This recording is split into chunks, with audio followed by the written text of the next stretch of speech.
Salut, c'est Florent de Tamas Champignons. Si je vous retrouve aujourd'hui près de mon tas de substrats usagés, comme vous pouvez voir, c'est pour vous parler de décomposition. Et plus particulièrement, de qu'est-ce qui décompose cette matière sur mon tas de substrats ou dans la nature. C'est les champignons qu'on appelle saprophytes. Les champignons saprophytes, il y a plusieurs types de champignons. Il y a les saprophytes, les symbiotiques et les parasites. On va pas trop parler des deux autres, je vais plutôt juste vous expliquer ce que c'est les saprophytes, parce qu'en fait c'est les champignons qu'on va cultiver principalement, même s'il y a quelques exceptions dont je vais vous parler plus à la fin de la vidéo. Déjà, commençons avec la définition du Larousse. Saprophyte se dit des végétaux supérieurs, des champignons et des micro-organismes qui se nourrissent de matière organique morte. Donc en fait les champignons saprophytes, c'est tous les champignons qui vont décomposer de la matière morte. En forêt, c'est facile, en fait c'est simplement tout ce qui est au sol, tous les arbres qui tombent au sol, les branches qui tombent au sol, les feuilles.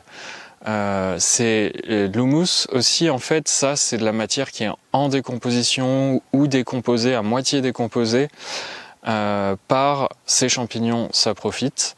Ils vont aussi décomposer des cadavres d'animaux, des matières fécales, enfin tout ce qui se retrouve au sol, et sans eux en fait on n'aurait pas d'humus et de terre dans les forêts. C'est pour ça qu'ils sont super intéressants, et aussi ils sont plus faciles à cultiver parce que tout simplement les saprophytes, on leur donne à manger entre guillemets, mais les champignons comme vous savez, on compare plutôt ça à de l'élevage plutôt qu'à une plante.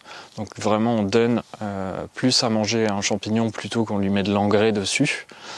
On va lui donner à manger, en fait il va manger cette matière, et puis si les conditions sont réunies, il va pouvoir fructifier. Les champignons saprophytes, c'est un des rares organismes qui sont capables de décomposer le bois, et du coup sans eux dans la forêt, on aurait juste on pourrait plus marcher parce qu'il y aurait des arbres partout qui ne seraient pas décomposés.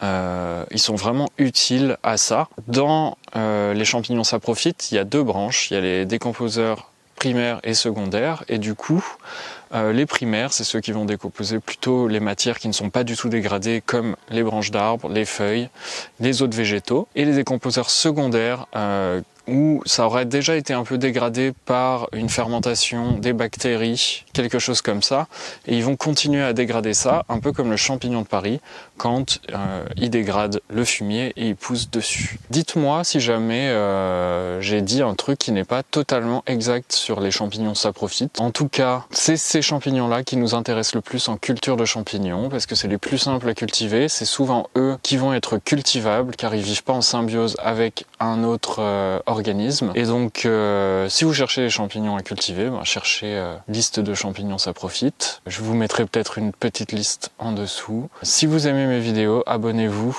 likez cette vidéo, commentez, et je vous dis à bientôt pour une nouvelle vidéo sur Tamas Champignons.